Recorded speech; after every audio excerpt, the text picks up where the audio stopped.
ఎంత దారుణమైన పరిస్థితి అనంటే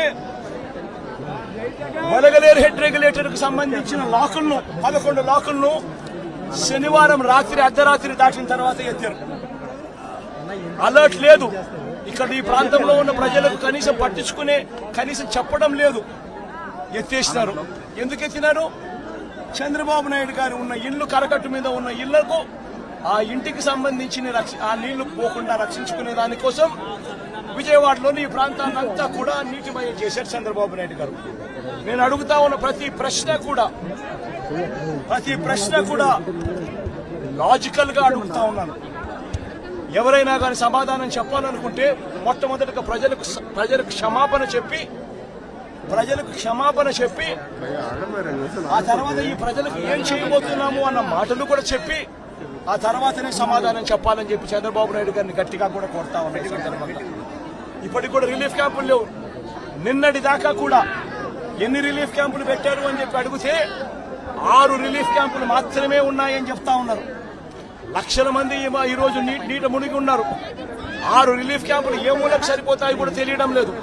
ఎక్కడ ఉన్నాయో కూడా తెలియని పరిస్థితిలో ఈ రోజు ప్రజలంతా కూడా ఎక్కడికి పోవాలో తెలియవు. ఎన్ని క్యాంపులు క్యాంప్ ఎక్కడ ఉందో కూడా ఏర్పాటు ఎక్కడ అయిందో కూడా తెలియని పరిస్థితిలో ఈ రోజు ప్రజలంతా కూడా ఉన్నారు. ఇంతటి దారుణమైన మేనేజ్మెంట్ బహుశా ఏ ముఖ్యమంత్రి ఎప్పుడు కూడా ఏ హయాంలో కూడా ఎప్పుడు జరిగి ఉండదు. ఆలోచన చేయమని అడుగుతా ఉన్నా. ఈరోజు చెప్తా ఉన్న ఈ 11,30,000 క్యూసెక్కుల గురించి ఏదైతే మాట్లాడుతా ఉన్నామో ఈ 11,30,000 క్యూసెక్కులకు సంబంధించి మొదట ఇది రావడం ఇదేం కొత్తేమీ కాదు. ఇటువంటిదే 1903లో 11,90,000 క్యూసెక్కులు వచ్చింది. 2009లో కూడా 11,10,000 క్యూసెక్కులు వచ్చింది.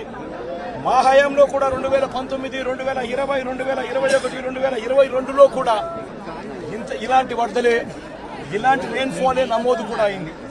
కానీ ఇలాంటి రెయిన్ఫాల్ నమోదైనా కూడా మా హయాంలో ఎప్పుడు కూడా ఈ మాదిరిగా 11 లక్షల క్యూసెక్కులకు చేరడము దానివల్ల ప్రజలందరూ అసలాకుతలమైన పరిస్థితులు రావడం ఎప్పుడూ జరగలేదు. 2021లో శ్రీశైలం నుంచి దిగువకు 8 లక్షల క్యూసెక్కులు శ్రీశైలం దిగువకు 8 లక్షల క్యూసెక్కులు 2021లో కిందికి వదలడం జరిగింది. దిగువ పులిచింతల్లోకి మూసీ నది నుంచి 1,50,000 క్యూసెక్కులు రావడం జరిగింది.